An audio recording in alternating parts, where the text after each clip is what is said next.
Hi everyone, welcome to the Timing Research Show for November 9th, 2015. If you have not had a chance to look at the report from last night, it's the 111th weekly report from Timing Research. Just go to TimingResearch.com/reports and you can download this or any past report there. I have Matt Buckley, Whiz, back moderating this week, so I'm going to go ahead and turn it over to him. Okay, thanks, David. Much appreciated. Getting over a little bit of a cold, even though I live down here in South Florida. Yeah, you can still get colds, but glad to be back. Very, very interesting responses to this week's report, and a lot of the folks on the panel today. We were talking about some of those. So we're going to go around the horn and have everybody introduce themselves first, and then we're going to jump into it. We have Saul from PitIQ, James from AlphaShark, and Doc from Trading Concepts. So let's just go top to bottom. Saul, why don't you kick us off, my friend, with tell us a little bit about yourself, who you're trading with, and then we'll get airborne. Great. Thanks a lot.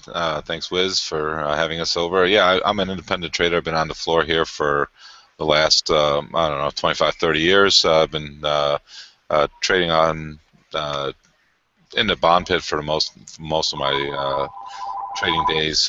Then we finally moved over to the screen here about I'd say about 10 years ago, when we had to make this transition, when everything started trading electronically. So now I focus mainly on the S&Ps, and we try to figure out what's going on in that world every day. Okay, awesome.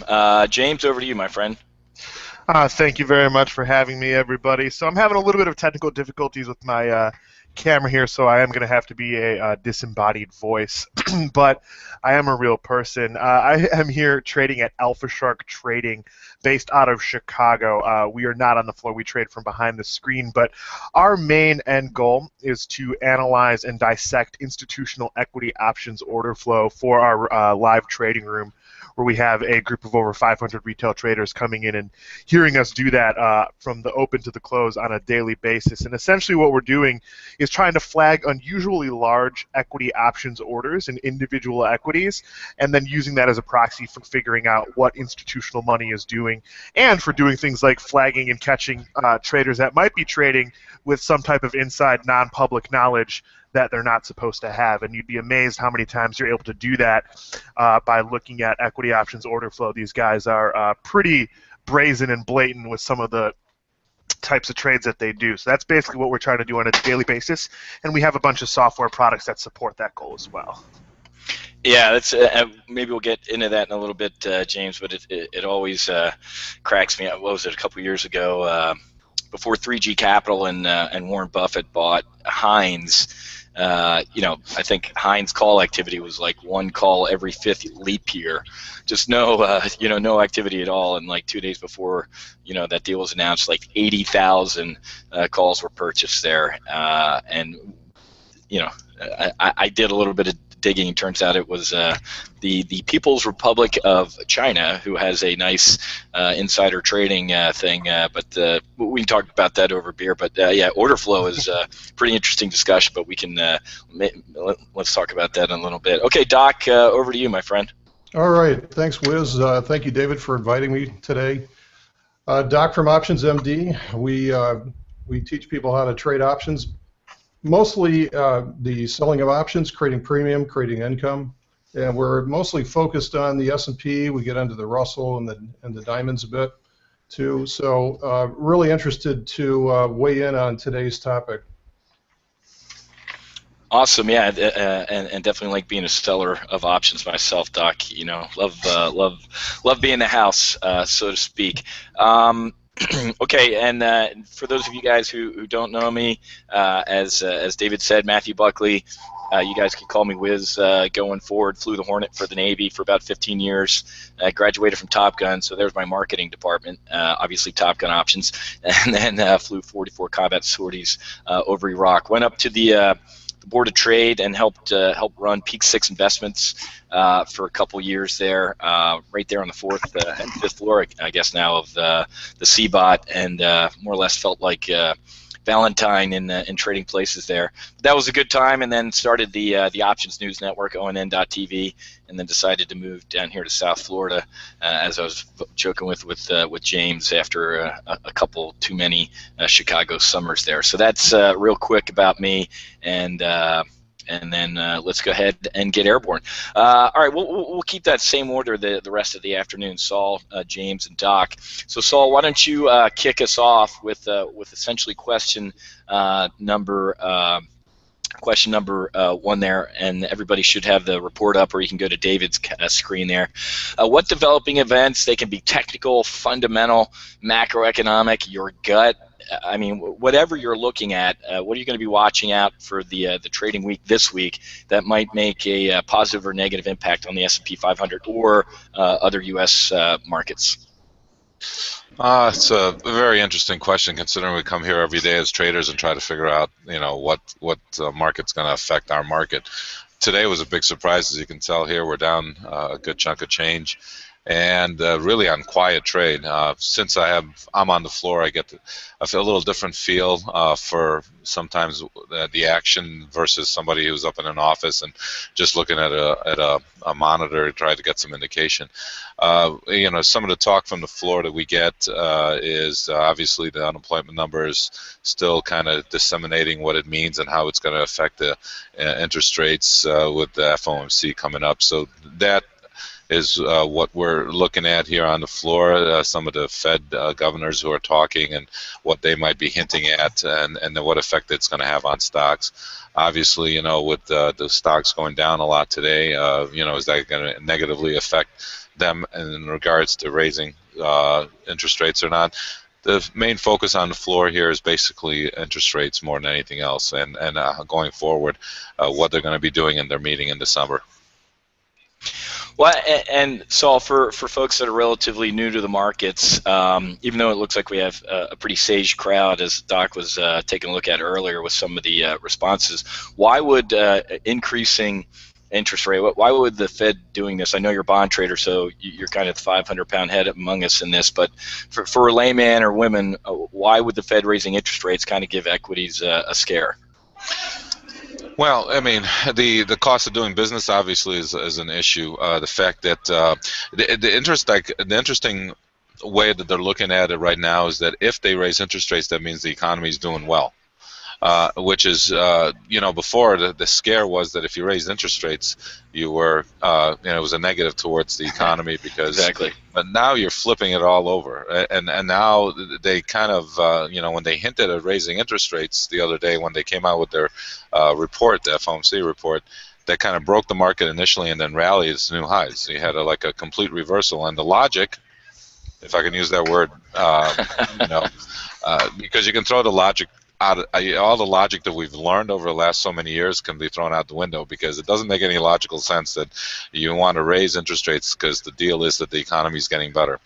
So you want me to give you a straight answer? I can't, because the logic that's been in this market is not being logical anymore. It's not logical anymore. And maybe some of our other guests can put some logic into what I'm saying here, but it's very, very strange how they've completely flipped over what raising interest rates is all about. But I just want, but with regards to what it means to the market, I think it's again, expansion of the economy is a good thing. But I think it's more than that. I think this economy is a lot of consumer-driven economy, so in lower interest rates should still be a good thing. But for the overall thing right now, it's tough to figure out where it's going. I think you nailed it. So I tell the folks at Top Gun Options that we're still in bizarro market, where good news is good news, bad news is good news, and awful news is usually phenomenal news for the market. So ever since the financial tsunami hit and the government decided to get involved in capitalism, we've been kind of flying through this market inverted, which kind of sucks. But you're exactly right. James, how about you, man? Question number one, developing events, technical, fundamental, or seat of the pants, macro, whatever, what are you looking at that could impact the markets this week, S&P 500 or other U.S. markets? So I agree with a lot of what Saul just said there. I think that if we take a look at the macro picture, we're in an environment right now where nobody really does have a good read on what the macro data is telling us. The market's down a lot today. We're digesting that jobs number. There still isn't really a whole lot of clarity from the Fed about when the timing of the rate hike is. And even if expectations are now for a December hike, we all forget that going into the September meeting, everyone was pretty much convinced that we were going to get that rate hike in September.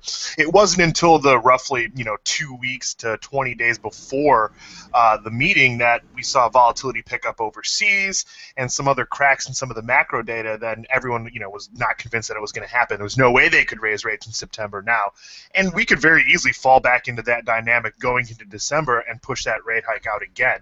With all that being said, I think this market now, because nobody has a really good read on what this macro picture really looks like, is kind of being driven by a little bit more microeconomic data, individual companies that are reporting earnings.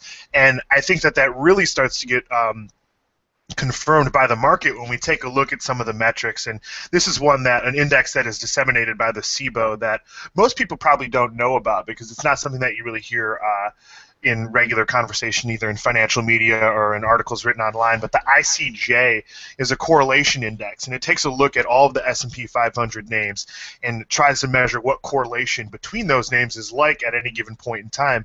And last week we hit another new multi-year low in that index, which scientifically, or in layman's terms, would tell you that individual equities are all over the place right now.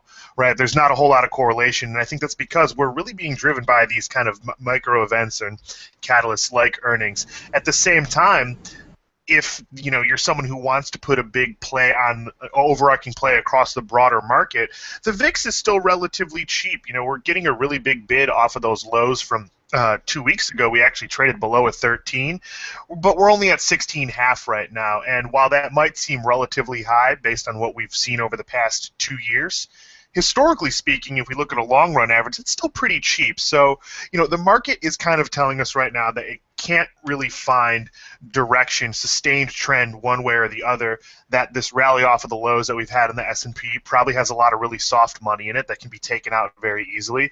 But if you still want to be long the market is giving you a chance to do that with relatively cheap protection available to you. And that's a great way to put it, James. I like to say when vol's cheap, you buy it. When it's expensive, you sell it. And great point. Last week there was a couple days when the market was up and the VIX was up too. I like to say, hey, market up, VIX up, something's up. And when the VIX gets down to what I call its resting heart rate of 13, 12, 13, 14-ish that we've seen before it goes full freak mode, I think you're right. It's time to buy some cheap insurance. But couldn't agree more with everything you just said there. So Doc, over to you, my friend. Whiz, I think what the problem is all about certainty right now. It's nothing to do with rates or anything like that. It's all about certainty. If you go back to mid-September when Yellen gave her last major conference, basically what she said was, look, I don't know. And as a result of that day, we got a big, intraday reversal candle, and the market sold off and retested the August lows because of that. And it was all about uncertainty because nobody knew what the hell she was talking about. And I'm not sure that she does either. Okay? And so that's what we're seeing here is the market's responding to certainty or a lack of certainty. If you go back to the early October jobs report, what happened initially was that was a rotten report. It was really low, remember? Just like you say, bad news is good news. So the initial heartbeat was down right off of there. And then people said, well, wait a minute. This takes Yellen out of the October rate hike because the number's so bad, there's no way that Yellen can raise rates. And so all of a sudden, the market created its own certainty just from that, not from the Fed, but from the market itself. And so we have actually one more jobs report to come out in early December before we get to the December FOMC meeting. So the one thing I'm watching this week is later on this week we have an enormous amount of Fed speak coming out, a huge amount. I mean, there's probably 6 or 7 of them, Yellen included. So I think market's going to take Wednesday's sort of a bank holiday, right? And so we're gonna I think we'll take a deep breath this week, and then we'll see what happens next week. But it all is going to be focused on that December 4th jobs report.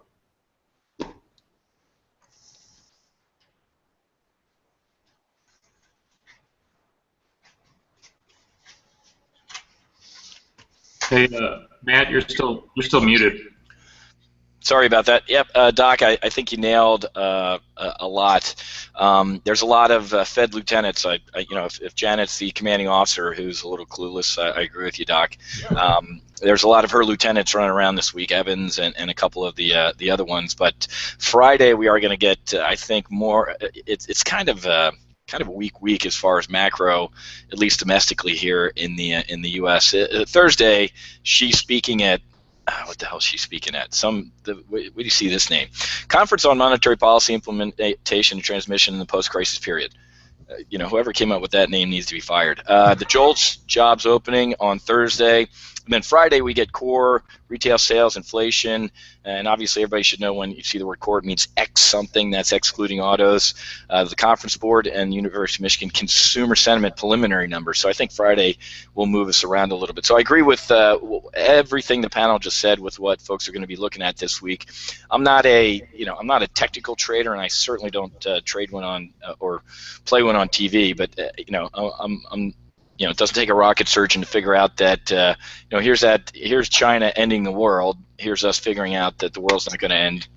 That tight band into that last potential Fed meeting where she could raise rates. I think, Doc, you said there was kind of in my opinion, what we call a yay and a boo moment after that Fed meeting. It was kind of a yay, hey, she isn't going to raise rates. And then it was kind of a boo, like, wait, she isn't raising rates. That means she must be really, really creeped out about China and what's going on in the world. And then after this double bottom, you got this rip your face off rally that we got way over our ski tips here. We raced through this 50-day, pull back, test it, race through the 200-day, pull back, test it, and then now, Saul, as you were saying here, we got this, the Fed overhang. So I definitely think some of the Fed lieutenants this week trying to provide what's funny, they call it, this clarity.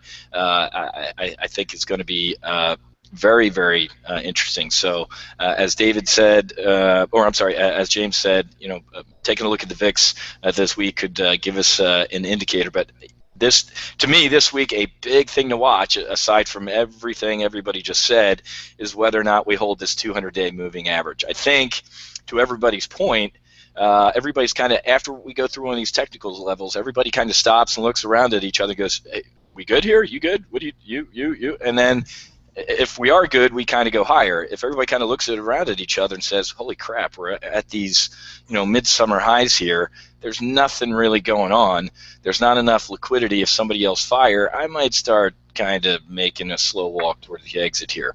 If we don't hold this 200-day moving average this week, in my opinion, look out below. I think it's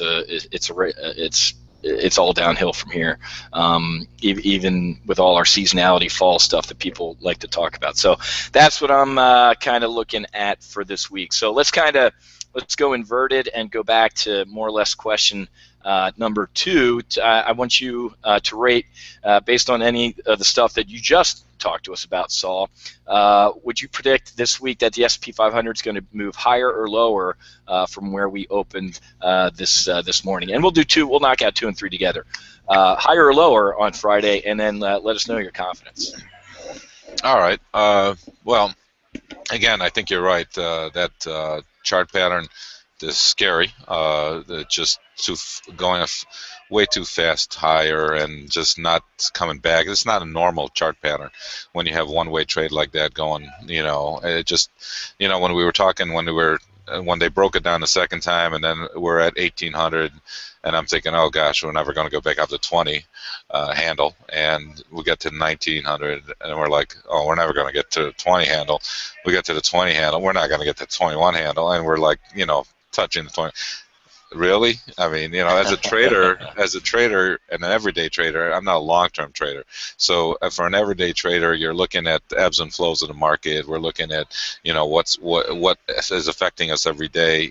So you're kind of a little surprised that like 2 weeks, and not only me, but also a lot of traders on the floor. We're trading S&Ps. Sure. I can't believe that they're coming all the way back here and testing the 21 handle again. You're like, why did we just go down? It's just there's no reason for it. A lot of air, a lot of scared people yelling and screaming, get out, China's going to kill us. It just shows you to just how uncertain the market is and how it really doesn't know where it wants to go. And even listening to the panel, everybody's giving you, well, yeah, this is what they said. Well, she changed her mind. It's really not really mean. Doesn't really mean that.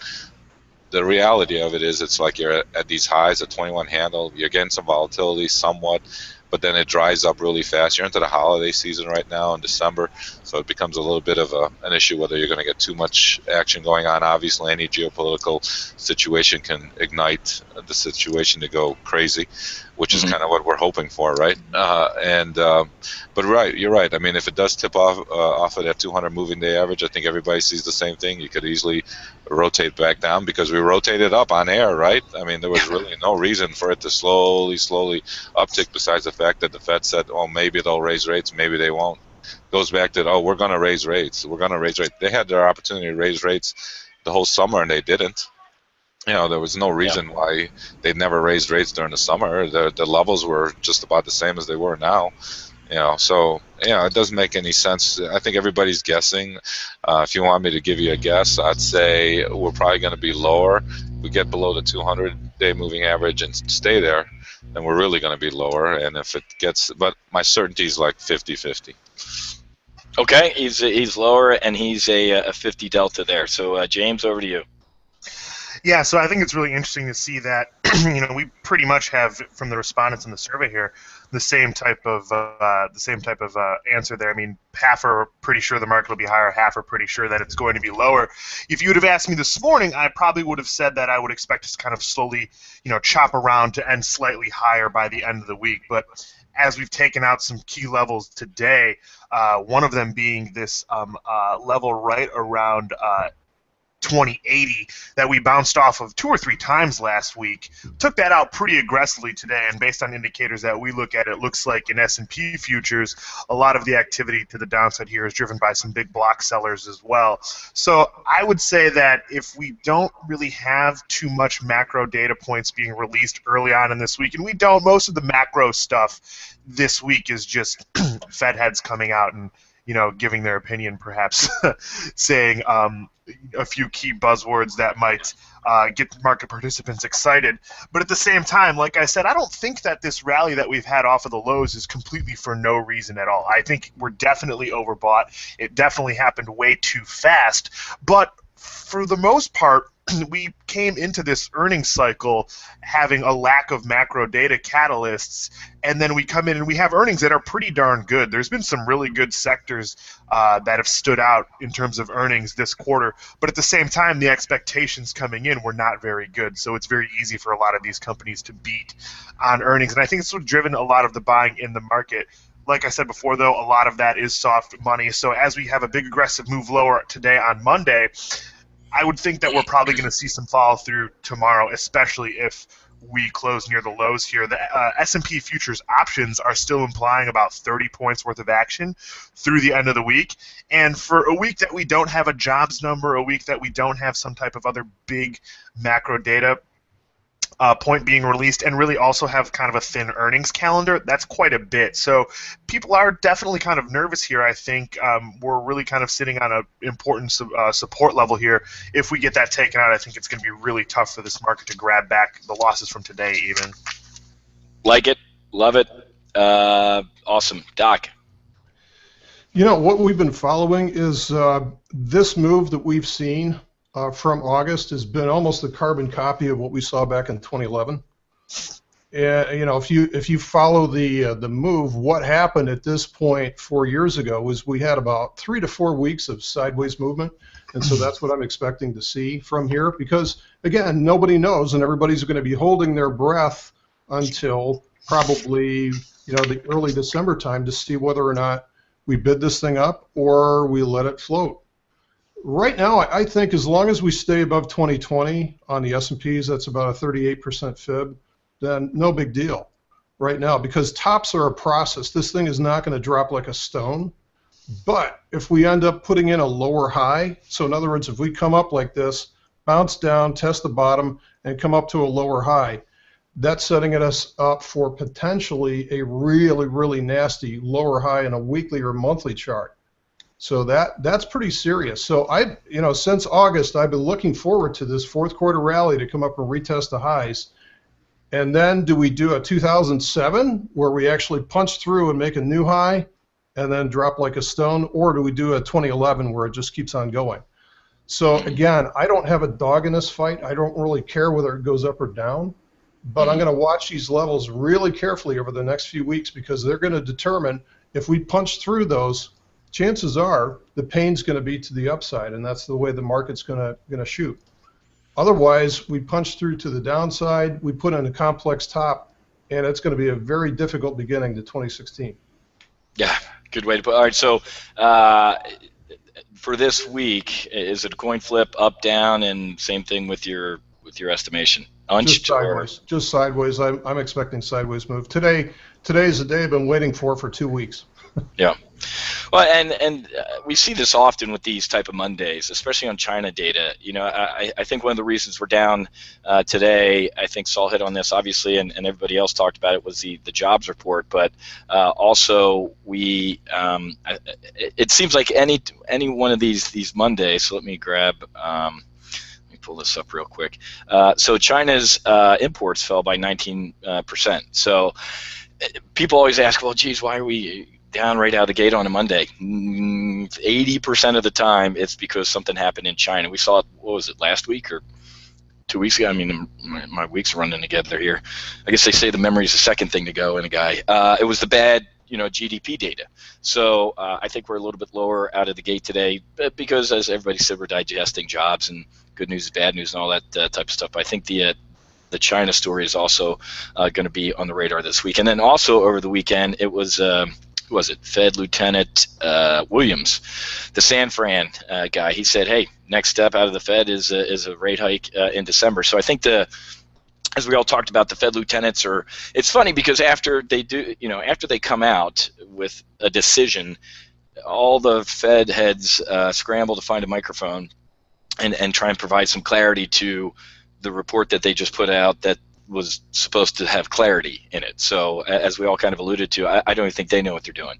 But I think we would all agree that December rate hike is definitely in play. And I think this week when we have these out of the gate, rip your face off implosions, sometimes we usually end up giving some of that back. But again, I'm usually, I never squeeze the trigger on a weapon down range or a trade down range with real capital unless I'm a 0.8, 0.9, or a 1 delta. I'm a 0.5 delta. I think we chop sideways, but if I'd have to say, it's going to be a little bit lower, and that little bit lower is going to test that 200-day moving average. But I'm telling you, man, I feel that if we bust this 200-day moving average, it is look out below moment here, and hell, we might even see a triple bottom. What's his name? Gunlock, Jeffrey Gunlock from who's he with? Double Line. I mean, the guy's swinging around $66 billion axe. He said the same thing to his investors a couple weeks ago. He said we're up here on hope, and hope ain't a strategy. So I think rising interest rates, and then the Journal had a great article today. It was over the weekend actually. U.S. stocks outlook turns murkier. Why? Because rising interest rates. Corporate earnings suck, man. I mean, you guys have seen all this. It's your typical Wall Street. If you can't hit the ball over the net, lower the net. And I think just quarter after quarter recently, we've been lowering the net on these Wall Street earnings. I mean, I've been in some of these boardrooms. I do some consulting on the side. I've been in some of these boardrooms where it's like, oh my God, we're not even going to come close this quarter. Hey, somebody go out, next week and tell everybody it's going to be crappy. And then when they report slightly crappy earnings, everybody thinks it was a beat. And Apple's kind of that serial under report and over deliver. So I think we're unched to lower to the week, and I'm about a 0.5 delta on that, unfortunately. And that's a weak answer, but I'll do shots for having to give a weak answer. So real quick around the room on any of that stuff, because I know sometimes it can fire the synapses listening to the other guys talk. Anything to add on that, Saul, for the week? No, I think hit it. I think everybody hit it right. I think everybody doesn't know what's going to happen, and I think it's really you're on a teetering point right here. You said the earnings are weak. They're weak. A lot of these companies are buying back some stock, so their price per shares could be a little bit better. You're right. It's like, what are they waiting for? Who's waiting for what? What's good news? What is bad news? Right. I mean, that's the question. I mean, I don't know how they're going to figure it out. I mean, are earnings that good? But like you said, they're lowering their earnings every week, and not only that, but they're buying back stock, and their earnings are still bad. So Correct. It's a problem going forward. I think I don't know. Everybody, you look at a chart, it can go either way, right? You can flip over to the edge, could go down. He's, what was that doc saying, that we could make a new high?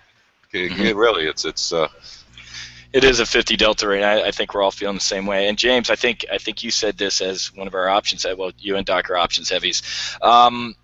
Taking a look at the at-the-money straddle for the week on Friday, it really is kind of, you could drive a truck through that at-the-money straddle on the S&P 500 out to Friday. So that's telling us a lot of uncertainty. As far as order flow, Doc, James, for the week, are you seeing anything that's given you conviction in the options market that we're going to move one way or the other by Friday?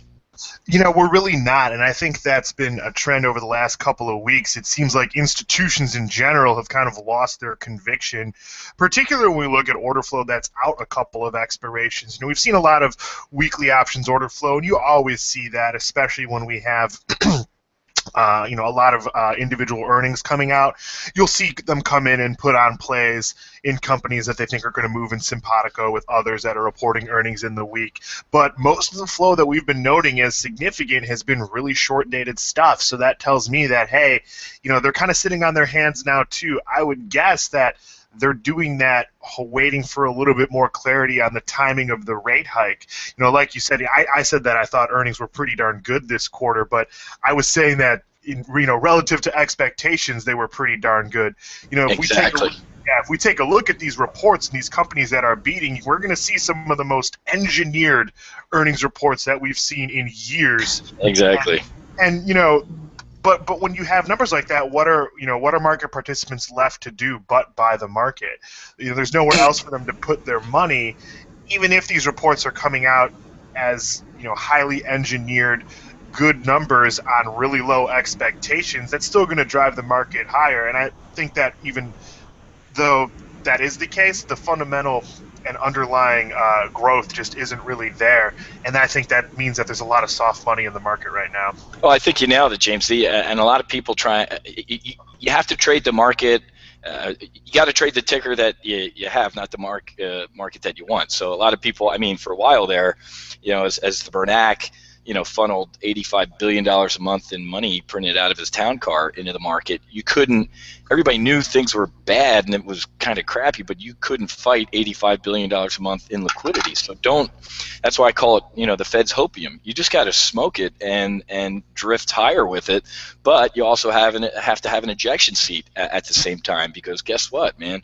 When somebody does say last call, where that hopium wears off, it is going to be heinous. And everybody on this panel knows that markets go down a hell of a lot faster than they go up, so you got to be protected. So, Doc, any last words or closing words on that? I want to offer something up and see if I can get you riled up, because I know where you stand on this. If you go back maybe 10 years ago, you'd have Bernanke talking to Congress or talking to whomever, and he was completely insulated from the actual stock market. He did not care. In fact, he was interviewed on this saying, how could you talk like this in front of Congress? Didn't you know what was happening to the Dow while you were being this open and honest with that? And he goes, that's not my concern. That's not my consideration. I don't care. I fix monetary policy, and that's it. Mm-hmm. Well, I don't know if you've noticed, but over the last decade, so we've had this sort of insidious creep of a Fed that is trying to desperately control the stock market. Now, they've gone from 10 years ago not really caring at all, and now all of a sudden they feel like they have to shoulder the market. And so what you're seeing is a lot of this uncertainty, because you have a group of academics that think it's their job to keep the market up at a certain level. And they don't know how to do it, and nobody does, right? And so they are just learning that right now in front of everybody's face. And so it's a really interesting social experiment for them to try to be maintaining the stock market instead of just their original mandate, which was to focus on rates. Correct. On-the-job training is not what we need right now with the Fed or the people who control monetary policy. That's just bad. And as I'm sure we've all heard the saying, those who can't teach. So you take a guy from Princeton to run the Fed and then goes back and writes a book. Obviously a Jamie Dimon or any of these guys don't run to go to the Fed because who was the 1920s banker, whoever it was. Hey, why'd you rob banks? Well, that's where the money is, or that's where the money was. Well, not too many of the brightest bulbs are working anytime soon on Wall Street. So, well put, Doc. All right, let's move on to question 4, and then I'm going to try and squeeze a trade out of you guys. For a lot of the folks who answer David's surveys, it's very interesting to look at some of their indicators that influences their trading the most. So, for the pros on this panel, Saul, what is? I know you're a bond guy, but this ain't your first rodeo. What indicator influences you the most in your trading? Well, considering I'm a futures guy and I'm not looking at anything long term because I'm basically in and out of the market, so it's a little bit different than if I'm buying a stock and holding it and looking for. So you got to take that into consideration where my trading is coming from. So from that point of view, I tried honestly not to look at too many indicators because I'm not a long-term type of guy. I'm taking technicals more seriously right now than I ever did before. I don't try to hold any positions, especially in futures, overnight because it's just too risky for me. Sure. And anything could happen. So from a futures point of view, it's a little bit different from a stock point of view. So as far as my indicators, I don't really look at any. I absorb the news that comes out every morning, and I try to put some semblance of some sanity to the numbers and try to make sense out of them. But it's just like everybody else. If you put out a number, somebody's going to look at it one way, another person's going to look at it another way, and then maybe one of them will be right one day and the other person will be right the other day.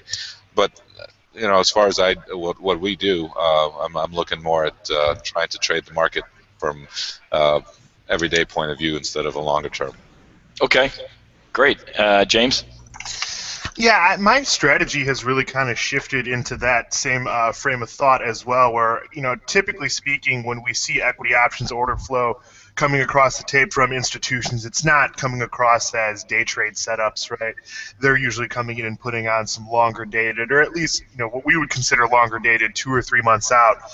And it's not really a technical indicator, but it shows me where money flow is seeing interest in the market, where they're pressing longs, where they're pressing shorts, and it's particularly interesting to see what that is telling me on a day like today where we have a big move in the market. And one thing that we flagged today, and this is kind of the trade that I'm looking for in this type of market, is a lot of really heavy short-dated action in the XOP, which is the oil and gas Explorers ETF. We have seen massive put buying for this week's expiration in this ETF, and this is a name that has had a pretty stiff rally off of the lows, but in the last couple of sessions has been kind of weak, and we've seen institutional money coming in and putting on multi-million-dollar bets on weekly options that expire in 5-6 days, and they continue to press and roll those strikes down. So right here, that thing's trading around 39.27. They bought about 15,000 of the 39 halves and around the same number of the 39 puts that expire this week. And those things have seen a pretty nice move to the upside, as well as we've sold off intraday here in the XOP, but it's getting a little bit of a bid back. So I'd be looking to try and enter into those positions closer to what institutional money paid for them as a good kind of short-dated position to be in for this week. I think that now that we've got a little bit of momentum here to the downside, that we could see this thing pull back a little bit more this week. James, so you're basing that on order flow. Is there any, because I was looking at oil price actually kicked off the week a little higher, helped by, kind of that Chinese demand data, but is it just, because, quote unquote the smart money just doesn't throw money around because they like sitting it on the table and burning it and laughing. What do you think fundamentally is driving that down? Is it an oversupply, or what are you looking at? That the XOP? Go ahead. I think it's both a bit of a fundamental factor and technical as well. There definitely is a lot of oversupply. Crude futures right now have drifted back into negative territory for the day. We're down about 20 cents right now. But if you take a look at the XOP, and this is another thing, you've started to also see the correlations between the price of crude and the crude stocks break down a little bit. So it's kind of difficult to look at one and say, all right, well, now I know for sure what's going to happen in the other. But we've seen over the past week or so this level here right around 39.70 to $40 in the XOP. We just haven't managed to break through that, and we're also seeing that's where value area high is lining up for that. So it looks like institutional money is not expecting the stock to break through that level. I mean, I can't make a case for them to come in and buy, $3 million worth of puts that expire on Friday as a hedge against a long stock position. If they were looking for a hedge, they'd probably try and buy more time than 5 days. Good point. If there was something they were really concerned about. So it reads like speculative order flow to me. They did a very similar trade last week around Wednesday, and if you take a look, they did it right around the highs on Wednesday last week, and they definitely saw a big move lower into Thursday and into Friday. They were able to take nice profits in that. So it's a trade that has worked out for them. I can't say for sure that it's the same trader or the same fund that's behind this one, but when I've seen it work once in the past on a really short-dated trade, it gets me really interested when they come in and do it again on Monday, on a day we're down a lot.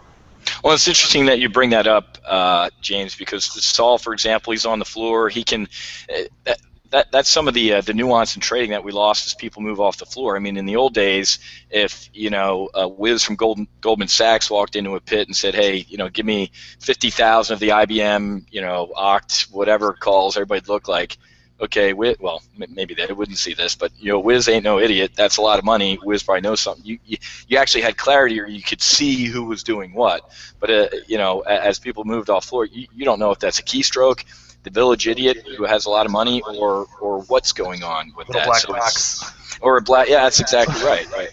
And until they become self-aware and kill us all, they're still programmed by humans, and there could be some error there. So it's interesting that you did kind of put that disclaimer on the end, which is very observant. That, hey, first of all, I don't even know who's doing this. And second of all, sometimes we have to make a distinction between a hedge and a trade. A trade, in my opinion, is, hey, I want to make money on this. A hedge might be, I don't want to lose money on this. I have a long X. I'm long on X, but if X doesn't do this, maybe I need a little bit of protection of Y.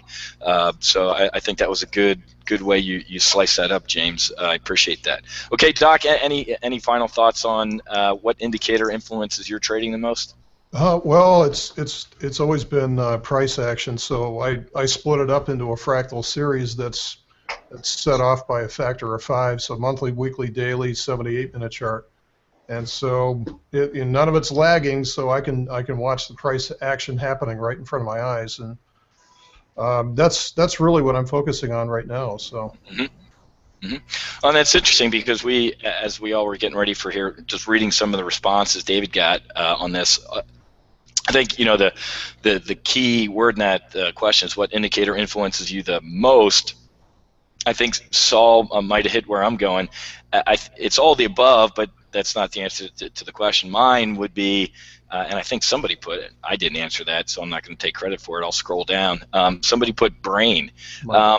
So I kind of do what Saul does. Hey, I get in the morning, and I'm kind of like, if you ever seen one of those big 707 jets, it looks like a UFO landed on top of it. That's called an AWACS, an airborne, early warning jet flown by the Air Force.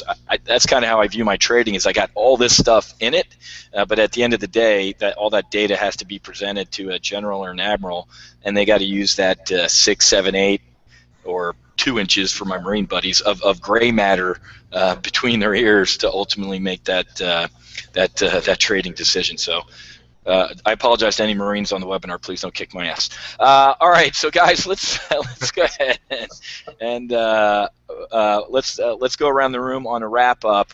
I know, Saul, you're more short term, but what are you liking right now? What's an interesting trade you're looking at, or kind of a parting? Here's what I'm looking at to potentially make some money or to protect myself. What are you liking right now? All right. First of all, I do agree with you on that. It was a lot easier before in the pit where you could come in and you could see somebody doing, putting on some kind of trade. You could at least disseminate whether it's for real or it's somebody taking a shot. And it's much harder to do right now on the screen. You have no idea, and just because James sees some kind of play working out for one kid, maybe he got lucky, maybe it worked, maybe he's got something. Who knows, right? But I mean, it's there to see, and if it's the same if it's the same person, maybe somebody mimicked them already. Who knows, But you're right. I mean, when they were on the floor, you could see actually what's going on. It makes it a little bit easier to say, all right, well, maybe he's got a good idea, or when you see one broker who at least consistently traded for Goldman or somebody, at least you know that they've got something going on. So it's a little bit different nowadays. It's that information is hard to come by, and very tough to try to disseminate what's real and what's not. It's interesting though also because we do hear some stuff on the floor where you see a big options play put on, whether it be in bonds or whether it be in S&Ps, and when at least it's the right firm that's putting it on, at least you have a little bit more respect for them, especially if they put it on when you're talking about a couple $100 million, especially in options. Correct. It's real. It's not somebody who's got playing around for a day or two who's got a couple $1 million in his account. At least those positions are solid. When you're buying 10 or 20,000 of any strike price, you can't. That's not toying around with, especially with that much money in your account. So it does help when you hear that stuff off the floor here sometimes, and then you kind of gear your trade towards that situation. Haven't heard anything like that lately, so I can't tell you anything like it. But I would say that if we do get below that 200 moving day average, if you're looking at a short-term trade, that I think that you have to be a little bit careful on the long side and try to hedge yourself there. Okay, great. James, how about yourself?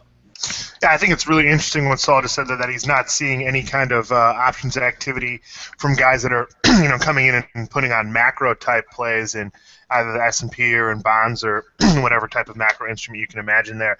But like I said, I'm looking for institutional order flow to see where they're pressing shorts, where they're pressing longs. One really interesting long that we're seeing them come in and press right now is Microsoft. Even after this stock had an enormous pop higher on earnings, and I think this was one report that actually did have a little bit of fundamental sales growth that actually drove those better than expected earnings, a lot more so than some of the other names we've seen come out. After we saw that happen, we saw a big roll-up in out-of-the-money calls from equity options traders in massive size. So institutional traders came in and said, hey, you know what, even though this stock, a company like Microsoft, is up 10% today, we're going to put on a big position out in December on the D's 55 call line. If you take a look right now, open interest on that line is about 90,000 contracts. And, most of that order flow came in a single day or in the days immediately following the earnings. And the stock is higher from the close the day of earnings. So I think that that's one where institutional money is expecting more upside through the end of the year. We almost got to 55 on Friday. We are down a little bit today. It's an individual name. It's driven by institutional order flow. It's in a sector that has been performing relatively well to the other S&P sectors. So it's definitely one that I like for a long. And, that's a little bit more longer dated through December. I mean, that's longer dated in my world. And in terms of looking for short setups, everything I said about the XOP a few minutes ago still makes sense for me based on all the order flow we're seeing. But that's the trade that wraps itself up by Friday.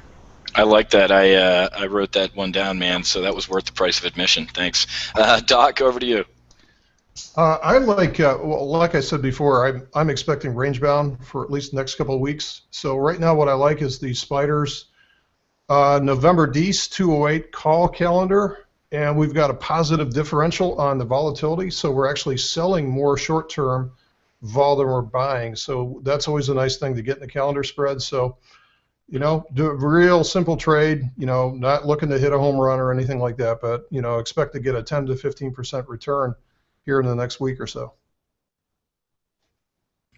That is a very nice return next week or so. I just sent out a Apple bear call spread, or no, I'm sorry, geez, again, memory's the second thing to go. A bull put spread on Apple, because I think, especially since it's not pulling down as much as the overall market today, I got no, that's not it. There you go. It's I just sent this out a couple before we got on the air. Actually, 75 of the this Friday's 118, 119 bull put spread. Just let me show you the metrics real quick. Risking 56 to make $1,900 with about a 71% probability of breaking even. Apple's really only down 50 cents right here, based on a triple-digit sell-off in the Dow. So it's got some strength on a lot of different tactical issues, but and we can talk about that on its own. The trade that I'm going to look at, send it out later to my subscribers, I want to look at a bullish double vertical on SDS, the ProShares Ultra Short. As we all just talked about, if we're not going to hold this 200-day moving average, man, I think SDS, this is going to be my ejection seat. Whenever you have a triple down day on the Dow, or even 25 on the SPOOs, or on the S&P 500, your portfolio, in my opinion, should look a little Christmas tree-ish, and the greens on a down day should be your hedges. So with the SDS was up 2.6% a little while ago. It's given some of that back as some of the bleeding or hemorrhaging has stopped. But I'd be looking, whether it's a bear call spread, just getting something bearish on the overall market to protect your longs on the front month would be a great idea right now.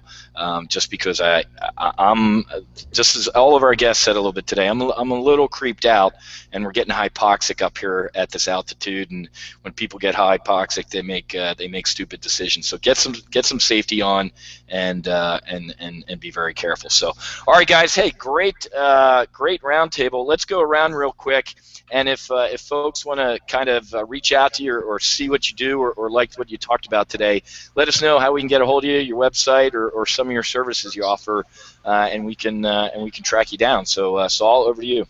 Sure, thanks a lot. Yeah, I have a trading room that we conduct every morning here from the floor, and if you want to just kind of jump in and see if any futures interest you, PitIQ.tv is the website that you just go in there, sign up, and it'll get you right into our room. PitIQ.tv. Awesome. Okay, James. Right, so we also have a live trading. We run it from a half hour before the market opens to 10 minutes after the market closes every day. So it's full audio and visual. You see our charts. You can see our equity options scanner as well as we look for this big institutional order flow. And you can see what it is that we're trading. We also offer a wide range of educational products and software products and indicators. If you want to learn more about what we have to offer, you can go to our website, AlphaShark.com, to see what we have in terms of offerings. And if you're interested in trying out any of our products, you can shoot me an email at james@alphashark.com, and I'd be more than happy to put together some kind of deal for you. Great, James. Thanks, man. And Doc. Yeah, we've got a whole suite of products and services over at optionsmd.com. I guess what I'd like to bring up today, which is new, is that I just got a book published on Amazon, and it's called Hacking the Holy Grail, the Trader's Guide to Cracking the Code of Profitability. So it's inexpensive paperback. It's fun. It's a one-day read on there, and it's going to give you a lot of things to think about in terms of some of the neuroscience that we're seeing discovered that's out there that's 100% applicable to trading. So check it out. It's on Amazon, Hacking the Holy Grail. Hacking the Holy Grail. That's awesome, Doc. First of all, congrats on that. I wrote a book a couple years ago, and I wouldn't wish that on my worst enemy. I know that is not a easy endeavor, my friend, so congratulations. Hacking the Holy Grail. So I wrote that down, and I want to take a look at that. Real quick, guys, obviously, as it's not rocket surgery, TopGunOptions.com, but if you want to, you can actually go over to our Facebook page, because Wednesday and Thursday I'm going to do some live training at night at 8 p.m. and live trading at 1 p.m. I think you can scroll today's Monday Market Outlook's posted, but you can go down and register for it's called Options Weapon School. A couple free live trading sessions this week. You can go check that out and attend. Just click on the link right there on our Facebook page, facebook.com/TopGunOptions. And then if you want to hear me rant like a stupid conservative, you can follow me on Twitter at WhizCheck6 is my Twitter handle there, and would love to follow you. So, David, thanks for having us, my friend. I'll go ahead and throw it back to you. Another good session with some 500-pound heads that made me feel a little bit smarter. So thanks for having me as your host, man. I appreciate it. Yeah, thanks, guys. Just want to remind everyone, you can go to TimingResearch.com/reports to download this week's report or any past reports. Also, you can go to next weekend, go to TimingResearch.com/current survey to check out this or check out the next survey and be part of the next week's report. And I just want to thank all my guests, Shaoul of PitIQTV.com, or I'm sorry, PitIQ.tv, James Ramelli of AlphaShark.com, Doc Seaverson of TradingConcepts.com and OptionsMD, Matt Buckley or Whiz of TopGunOptions.com, and also Michael Young was supposed to be with us today, but he or something. We're going to try and get him on a future show. So,